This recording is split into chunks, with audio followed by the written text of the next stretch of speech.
함께 같이 일하다 보니 당연해지는 식상함을 오랫동안 함께해서 감사한 마음으로 바꿔줄 수 있게 만들어주세요. 부정적인 생각보다는 긍정적인 생각으로, 앞날에 대한 불안보다는 저희의 앞날에 대한 기대감으로, 또한 저희가 안 믿는 것보다는 믿는 저희들로 바뀌어서 아버지가 저희를 사랑하시는 만큼 저희 모두를 천국복하게 해주세요. 어떻게든 언제 어디서든 아버님의 위대함을 어떻게든 알게끔 저희를 인도해 주세요. 예수님께 이름으로 기도드립니다. 아멘. 감사합니다. 오늘 성경은 신약 요한복음 20장입니다.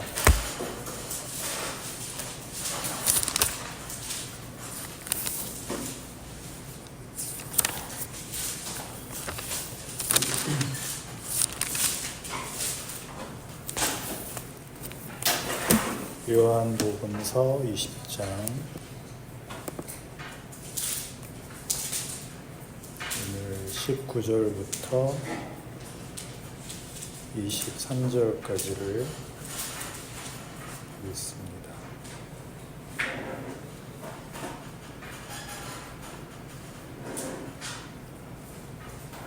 제가 한 절 읽고 여러분 한 절 보시고 이렇게 해서 교독하시죠.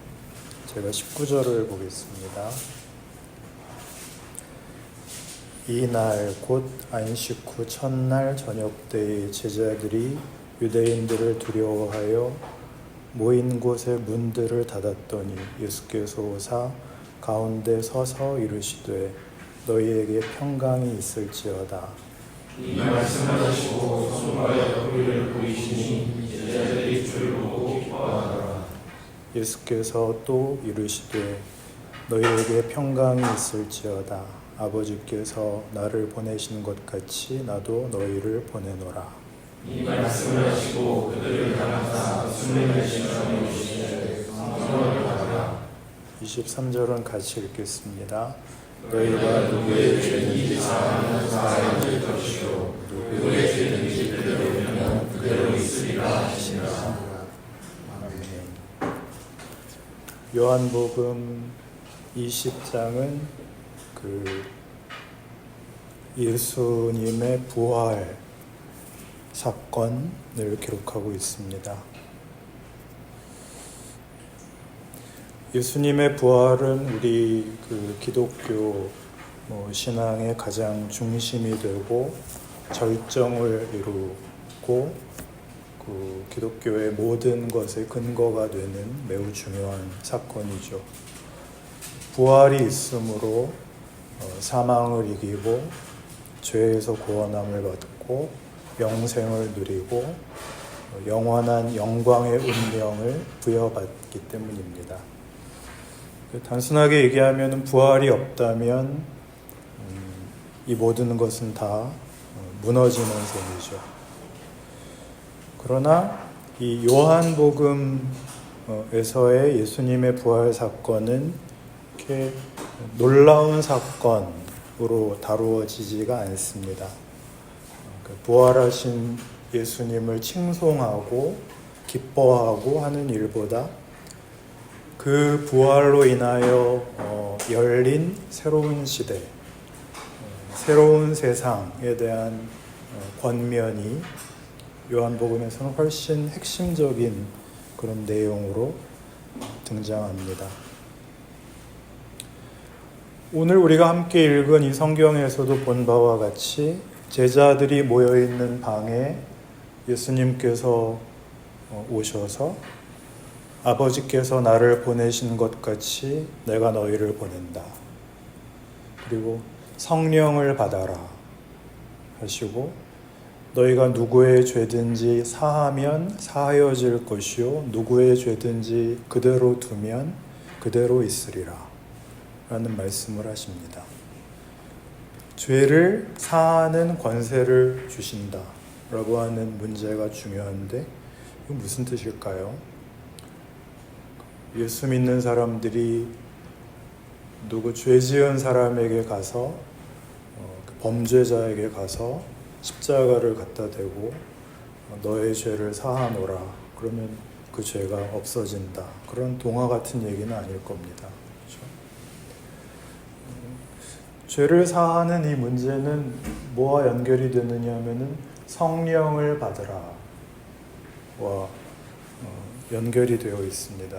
성령이란 예수님이 승천하신 이후에 우리와 함께 하시며 영으로 존재하시는 하나님을 뜻하고, 성령을 받는다라고 하는 것은 우리 기독교인들에게는 오순절 성령 강림을 대표적인 사건으로 이제 교회가 기억을 하고 있는, 놀랍고 충만하고 복되고 하는 어떤 체험, 신비한 체험으로 생각이 되지만, 요한복음에서는 요한복음 16장에서 이미 예수님께서 이 성령의 오심에 대하여 이렇게 설명을 하신 적이 있습니다.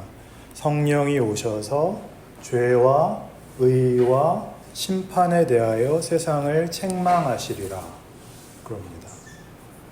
여기서 세상을 책망하신다는 것은 세상의 권력자, 즉 사망을 책망하신다는 그런 뜻입니다. 예수님의 부활로 사망이, 그 세상의 권력을 잡고 있는 사망이라는 세력이 힘을 잃고 궁극적인 세상의 권좌에서 쫓겨나 부활과 영생이 그 권좌를 가지게 되었다. 이런 식으로 성경이 설명을 합니다.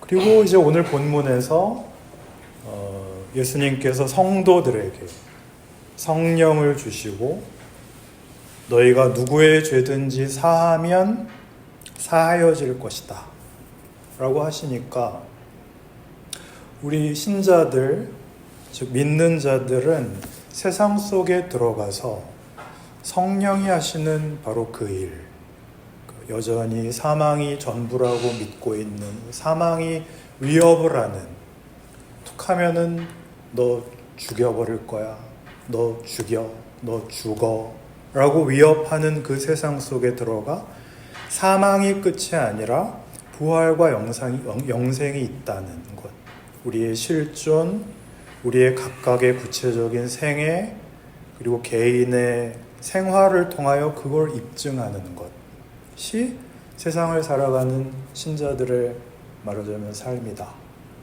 라고 하는 뜻입니다. 이걸 가리켜서 죄를 사하는 권세라고 하는 것이죠. 부활은 죽었다가 살아난다 라는 것이고, 영생은 죽지 않고 영원히 산다 라고 하는 뜻일 텐데, 예수를 믿어도 죽잖아요. 그렇죠? 성경이 얘기하는 사망이란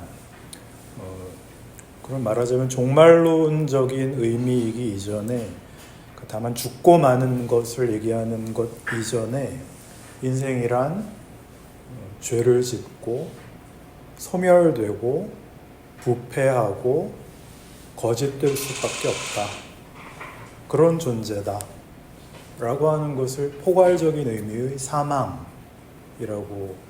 부릅니다. 사망에 속한 것들이라고 하죠.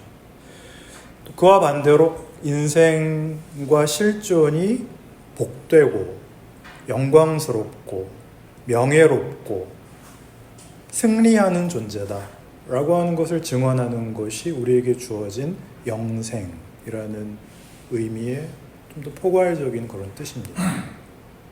그러니까 절망밖에 가질 수 없는 세상 사람들이 우리한테서 희망을 발견하고 생명을 보며 영생을 사는 그런 명예를 저들이 보게끔 살아야 된다가 신자들에게 주어진 생애라는 것이죠. 신자들이 이렇게 모여서 예배를 드리죠. 주일마다 교회에 가서 예배 드리고, 또 성당에 가서 미사를 드리고 바치고, 우리도 이렇게 한 달에 한 번씩 모여서 바쁜데 일하다 말고 모여서 찬송 한 곡 부르고 기도하고 하늘의 그런 소망 그런 얘기들을 논하고 신비와 일상을 연결하는 그런 곡들을 경험을 합니다. 그리고 이렇게 소박하나 위대하게 약육강식에서 벗어나며 적자생존을 벗어나는 그런 인생을 살기로 제안을 받고 때로 끄떡끄떡하시고 이렇게 세상의 한 복판에서 온 인류가 역사 이래에 지금까지 궁금해하는 것, 인생은 무엇인가?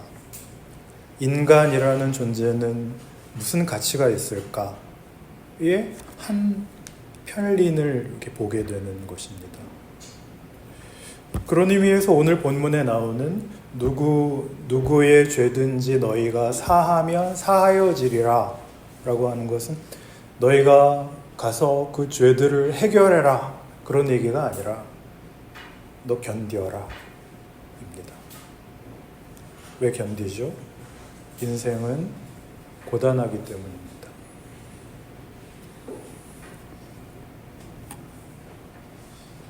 이런 게 어디에 있다고 그러더라고요. 예수님은 신이시니까 이 세상에 계시는 동안에 모든 어려움을 늠름하게 이기시고 모든 것을 다 이렇게 능히 이기셨다라고 얘기하는 것은 성경이 하는 얘기와 다릅니다. 예수님도 고단해하셨습니다. 그 나사로의 죽음에서 우시고 또 헬라인들이 6월절에 성전에 찾아와서 예수를 찾는다라고 하는 소리를 들었을 때 이렇게 말씀을 하십니다. 내 마음이 고민하여 죽게 되었다. 이 얘기는 우리식으로 표현하면 우리 늘 하는 죽겠다, 죽을 것 같다, 힘들다 라고 하는 그런 표현과 같죠. 내 마음이 고민하여 죽게 되었다. 고스란히 예수님도 겪으신 인생의 고난, 고생, 고단한 인생입니다. 히브리서 5장 8절에 보면은 그가 아들이시라도 받으신 고난으로 순종함을 배워서 온전하게 되셨은즉 자기를 순종하는 모든 자에게 영원한 구원의 근원이 되셨다. 그럽니다. 그러니 그 예수를 따르는 신자라면 어떤 종교적인 외형에 매일 것이 아니라 나에게 주어진 하루하루의 정성을 다해 예수를 믿는 자의 넉넉함과 포용력과 기적을 믿는 믿음으로 하루를 잘 견디는 그런 사람들이어야죠. 좋은 표정을 가지는 것. 나쁜 말 나오는 거를 한 번 참는 것. 한 번 참는 거예요. 무슨 좋은 말 하라는 게 아니에요. 무슨 그럴듯한 교훈이 되는 뻔한 말만 하는 부담스러운 싫은 존재가 아니라 반가운 사람이 되는 것. 누구를 만나든 가장 먼저 마음속으로 진심으로 상대방을 축복하는 것으로 관계를 시작하는 것. 이거 하나 하기를 성경은 얘기를 하는데 우리 신자들이 이 부분을 많이 오해를 해서 좋은 신앙이란 마음에 한 점 부끄러움이 없는 것이라고 생각을 하고 마음에 한 점 의심이 없기를 바라고 그래서 우리 신자들이 결벽과 완벽의 논리를 앞세워서 솔직하게 얘기하면 자기도 그렇게 결벽하고 완벽하지 못하면서 그 논리를 내세워서 나같지 않은 누군가를 비난하기까지 합니다. 그 대표적인 표현이 예수천당 불신지옥이었죠. 물론 그게 기독교 신앙을 가장 잘 이렇게 요약했던 그 당시의 표현이었고 전도의 한 방편이었다는 것은 저도 압니다. 근데 그게 당신도 하나님을 믿으시면 좋겠습니다. 당신도 하나님의 사랑을 알았으면 좋겠습니다. 그런 쪽으로 가는 게 아니라 이 지옥 갈 놈들, 난 천당 갈 건데, 이렇게 누구를 정죄하고 배제하고 차별하는 쪽으로 가는 것은 그건 부끄러운 일이었습니다. 상대방의 잘못을 지적하는 것은 신자에게 주어진 일이 아닙니다. 서두에 말씀드린 것처럼 신자에게 주어지는 권세는 정죄가 아니라 죄를 사하는 권세거든요. 인류의 운명이 하나님의 계획과 의지와 목적 안에 있다. 이게 성경의 설명이고 신자의 믿음입니다. 그러니 이 세계를 볼 때 나는 믿고 너는 믿지 않고, 나는 믿음을 가지고 있고 너는 네 맘대로 살았고, 이렇게 이분법으로 신자됨을 확인하고 그렇게 세상을 보지 말고 모두가 결국 하나님의 통치 안에 있다. 우리 눈에 반대되고 말이 안 되는 곳, 그 속에서도 하나님이 일을 하신다. 그러면 저 안 믿는 것들은 어떻게 됩니까? 그건 모른다. 그건 기다려보자. 하나님이 어떻게 하시는지 라고 이렇게 전체를 끌어안는 마음을 갖는 것, 이게 기독교 신앙입니다. 왜냐하면 예수님께서 이렇게 말씀하셨거든요. 우리가 아직 죄인 되었을 때에 그리스도께서 우리를 위하여 오셔서 죽으셨다. 이게 성경에 이렇게 되어 있거든요. 우리가 믿으니까, 우리가 모여서 부르짖으니까 응답하신 예수가 아니라 우리가 모를 때, 부르지 않았을 때 오신 예수. 그러면 우리는 이 말 앞에서 입을 다물 수밖에 없는 것입니다. 이 문제에 대해서 현실적으로 가장 실감이 나는 말씀은 신약성경 에베소서 5장에 나오는 말씀인데 한번 찾아보시면 좋겠습니다, 여러분. 에베소서 5장입니다. 에베소서는 316페이지, 제 성경으로는 그 어간에 있습니다. 에베소서 5장 22절,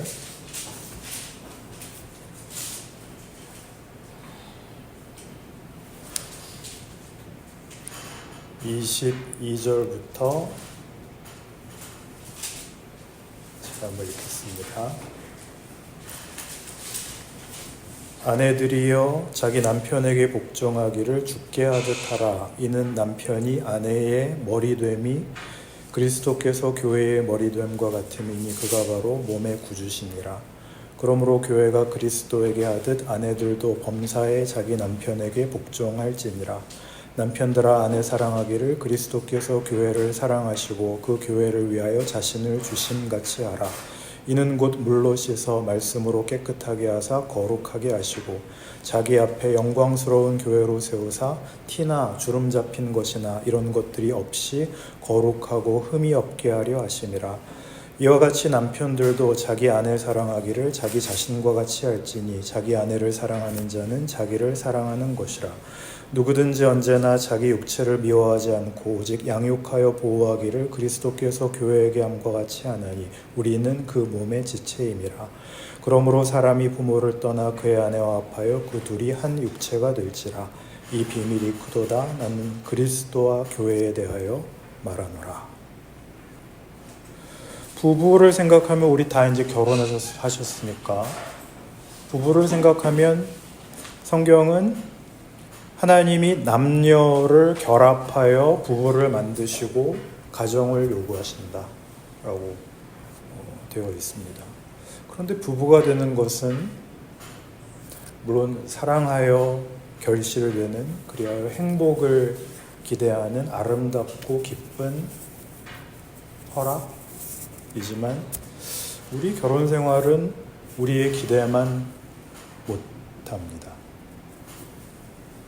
결혼은 인생의 절정이거나 끝이 아니라 시작입니다. 그러나 우리는 결혼을 그렇게 이해하지 않고 드라마처럼, 영화처럼 뜨겁게 사랑하고 모든 난관을 극복하고 신분과 가문과 무슨 어려움이나 다 극복하고 사랑이 이겨서 기어코 얻어내는 행복한 결합으로만 생각을 하고 그 후는 기대만 못하다. 아니 기대와 다르다라고 하는 것을 한참 뒤에야 깨닫게 되죠. 요즘 젊은 분들은 얼마나 똑똑한지 그걸 결혼 전에 미리 깨달아서 결혼을 안 한다. 그러는 것은 자기들이 애들을 너무 똑똑하게 키워놔서 그러는 거를 왜 애들한테 뭐라고 그러는지 모르겠습니다. 사랑이 환상이 아니고 현실이 되고 인격이 되는 길에 들어서는 시작이 결혼이라는 것을 놓치고 있는 것입니다. 사랑이 실제적인 힘이 되는 걸 위해서는 많은 일을 견뎌야 한다는 걸 결혼이 가르치죠. 원망과 분노를 견뎌야 됩니다. 마음에 안 드는 게 너무나 많죠. 양말 뒤집어서 벗어놓는 것도 마음에 안 들고 치약 중간부터 짜는 것도 마음에 안 들고 그 들이닥치는 현실들 그 도전이 너무 큰데 대책이 없습니다. 최선을 다하지만 잘 되지 않고 그리고 무엇보다 서로 너무 그 관점이 다릅니다. 뒤집어서 빨아야 더 깨끗한 거 아닌가 하다가 유튜브에서 분명히 본 것 같은데 윗단 소리나 하고 그리고 결국 해결은 요원하고 김창옥 씨 같은 분만 각광을 받고 그래서 오죽하면은 오래전에 화성에서 온 남자, 금성에서 온 여자 그런 책이 있었죠. 우리는 다 당황을 하죠. 성경이 우리에게 얘기하는 것은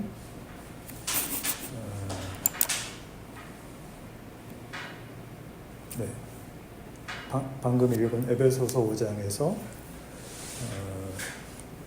부부가 되는 것은 비밀이라고 합니다. 비밀, 신비라는 뜻입니다. 그 신비는 마치 그리스도와 교회의 관계 같답니다. 여기서 교회란 공동체로서의 모임으로서의 교회보다는 하나님이 그의 자녀로 부르시는 신자 한 사람 한 사람, 각 개인을 뜻할 것입니다.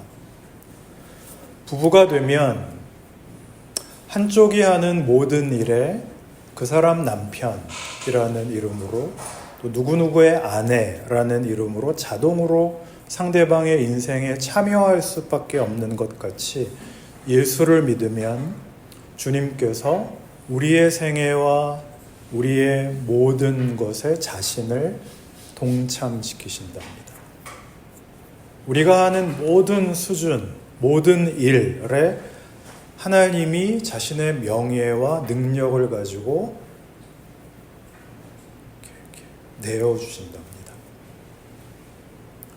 우리가 무슨 어려움을 당하거나 무슨 필요에 의해 주님을 부르면 찾아오시는 것이 아니라 우리의 못난, 생각 없는 그리고 분명한 잘못에 주님께서 늘 함께 하시겠답니다.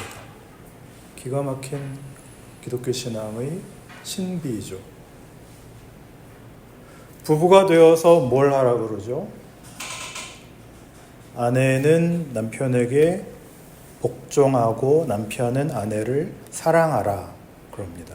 복종이라는 단어가 상당히 거슬리는데 성경은 문맥상 이 둘을 바꿔도 똑같습니다. 요즘은 바꾸는 게 더 어울리는 것 같습니다. 남편은 아내에게 복종하고 아내는 남편을 사랑하고 남편한테 어딜 감히 남자 목소리가 집 담을 넘어가 그러지 말고 성경은 그렇게 남편과 아내가 서로를 사랑하는 것이 자기를 사랑하는 것이며 서로에게 복종하는 것이 이렇게 복종해서 이렇게 힘든 과정을 겪어서 주님 앞에 거룩하고 흠이 없는 영광된 자리에 설 것이다 라고 약속을 합니다. 그러니 우리의 현실적인 불만과 신을 향한 막연한 분노는 하나님이 우리에게 지금 하고 있는 일에 대한 오해에서 비롯된 것일 겁니다. 요셉이라는 사람이 성경에 나옵니다. 야곱의 11번째 아들인데요. 아버지로부터 편애를 받습니다. 그리고 희한한 꿈을 꾸고 형들 앞에서 잘난 척했다가 형들의 미움을 사서 노예로 팔려갑니다. 애굽에, 이집트에 팔려갔는데 거기서도 무고를 당해서 감옥에 갇힙니다. 시편 105편에 설명되어 있는 요셉에 관한 그 생애가 이렇게 기록되어 있습니다. 그가 한 사람을 앞서 보내셨으며 요셉이 종으로 팔렸도다. 그의 발은 착고를 차고 그의 몸은 쇠사슬에 매였으니 곧 여호와의 말씀이 응할 때까지라. 그의 말씀이 그를 단련하였도다. 착고는 족쇄인데 족쇄와 쇠사슬에 매였다라고 하는 것은 최고의 제한이죠. 부부가 되어서 가지게 되는 최고의 분노가 뭐죠? 제한입니다. 내가 왜 결혼을 해서 이곳 생활하나? 내 슬픔만으로도 내 책임만으로도 벅차고 어려운데 짐이 하나 더 생기잖아요. 짐을 나누는 게 아니라 서로가 서로에게 짐이 되잖아요. 그래서 요즘 아까도 말씀드렸습니다만 똑똑한 젊은 분들은 결혼을 해도 네 짐, 내 짐, 네 거, 내 거 이렇게 애초에 엑셀 그걸 이용해가지고 이렇게 깔끔하게 나누시고 애는 당연히 안 낳죠. 왜냐하면 애는 엑셀로 정리가 안 되거든요. 여러분이 그렇게 똑똑하게 애들을 키우셔서 그렇습니다. 요셉은 그 몸이 쇠사슬에 매여 있는데 그 몸이라는 말이 성경의 각주에 보면 혼이라고도 되어 있습니다. 혼이라고도 번역할 수 있다는 거죠. 혼이 쇠사슬에 매었다. 혼이 나갔다는 거죠. 혼이 뚫렸다는 겁니다. 아무것도 할 수 없는 제한이죠. 그리고 어쩌다가 이제 감옥에서 풀려났는데 총리가 됩니다. 애굽의 총리가 되어서 그는 당대의 근동 지역에 닥친 큰 기근을 그의 지혜로 해결하고 성경의 표현에 따르면 그의 뜻대로 모든 신하를 다스리며 그의 지혜로 장로들을 교훈하는 국가의 장로들을 교훈하는 그런 경지에 오릅니다. 어디에서 그렇게 되었다고요? 감옥에서. 자기가 공부한 실력이 아니라 자기가 열심히 기도하여 얻어낸 응답도 아니라 넋이 빠진 그의 형편에서 하나님이 하셨다 라고 성경이 얘기합니다. 그게 우리의 현실이라는 것이죠. 우리의 소원은 이런 겁니다. 편안하게 해주십시오. 안심하게 해주십시오. 아무 걱정 없게 해주십시오. 생각하지 않아도 되게 해주십시오.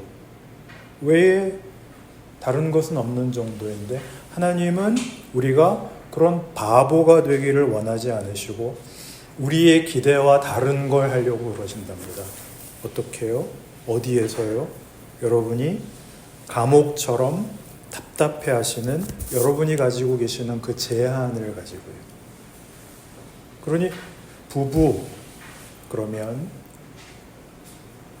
부부를 예로 든다면 우리가 우리의 그 제한, 우리의 한계를 인정하고 서로를 하나님이 짝지어 주신, 나를 복되게 하려고 보내주신 주님이라고 알아야 된다는 것이죠.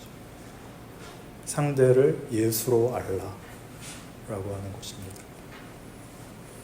부부는 죽을 때까지 함께하죠. 주님께서 볼지어다 내가 세상 끝날까지 너희와 함께하리라 라고 하신, 세상 끝날까지 우리를 지키시겠다고 하신 것처럼 그때까지 하나님이 여러분을 놓지 않으시고 하나님의 능력과 지혜와 약속으로 지키고 있다라고 하는 그 표가 부부라고 이야기합니다.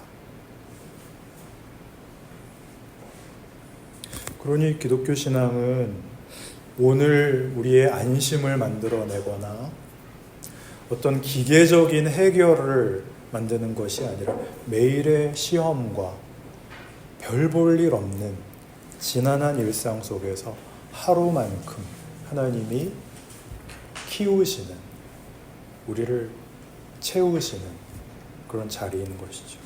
깊은 인내와 진중한 인격을 만들어내고 용서와 감사가 가능한 명예로운 존재로 우리를 만드시겠답니다. 하나님이 우리 안에 만들어 가시는 하나님의 형상이랍니다. 이 일을 위해 하나님은 그의 자녀들을 절대 놓지 않으신답니다. 이 사실을 기억한다면 여러분은 무엇보다 자기 자신을 대하는 태도가 달라지셔야 됩니다. 권력으로서가 아니라 하나님이 일하시는 역사와 현실 속에서 여러분 자신의 인생이 복되다는 것, 자신이 매우 중요한 사람이라는 것을 아셔야죠. 어떤 할아버지가 학교 다니는 손녀한테 물어봤대요. 아무개야, 오늘 학교에서 뭐 배웠니? 그러자 이 초등학교 다니는 아이인데 기가 막힌 대답을 했답니다. 할아버지, 맨날 똑같아. 이게 무슨 얘기인지 알아들으시겠어요? 기도합시다.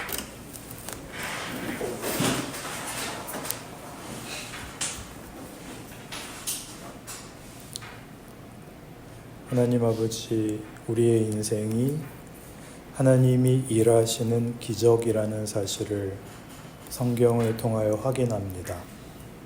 매일매일 가장 영광스럽고 위대하고 명예로운 것으로 채우시는 하루하루입니다. 하나님 일하시는 역사와 현실 속에서 자신의 인생을 복되게 귀하게 살아가는 우리 하영 가족들 다 되게 하여 주옵소서. 예수님 이름으로 기도합니다. 아멘.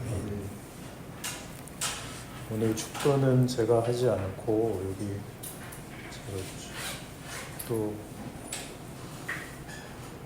기도문을 적었는데요. 한번 옆 사람을 생각하시면서 같이 함께 기도하면 좋겠습니다. 시작. 주님이 그대 앞에 계셔서 그대에게 바른 길 보이시기 바랍니다. 주님이 그대 곁에 계셔서 그대를 팔로 좌하나 지키시기 바랍니다. 주님이 그대 뒤에 계셔서 못된 사람들의 나쁜 계획에서 그대를 보존하시기 바랍니다.